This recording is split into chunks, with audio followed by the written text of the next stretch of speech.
Surya Paloh buka suara seusai dirinya tak hadir dalam acara pembubaran Timnas Amin pada Selasa 30 April silam. Anies Baswedan sempat mengatakan Surya Paloh tak hadir dan diwakili oleh kader Nasdem.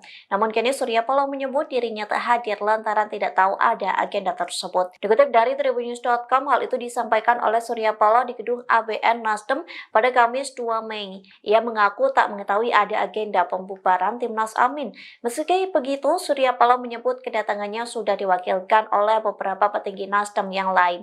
Namun alasan itu berbeda dengan pernyataan dari Sekjen Nasdem Hermawi Taslim. Pasalnya ia menjelaskan Surya Paloh sedang memiliki kegiatan lain dan banyak tamu, sehingga Ketum Nasdem itu tak bisa menghadiri acara pembubaran Timnas Amin yang diselenggarakan di kediaman Anies. Diketahui pembubaran Timnas Amin ini sebagai fase penutupan kerja kampanye Pilpres 2024. Anies mengatakan Timnas Amin dimulai dengan deklarasi ke publik, maka pembubaran pun diakhiri dengan menyampaikan ke publik. Pihaknya menegaskan pembubaran Timnas Amin bukan akhir dari perjuangan tapi akhir dari suatu fase.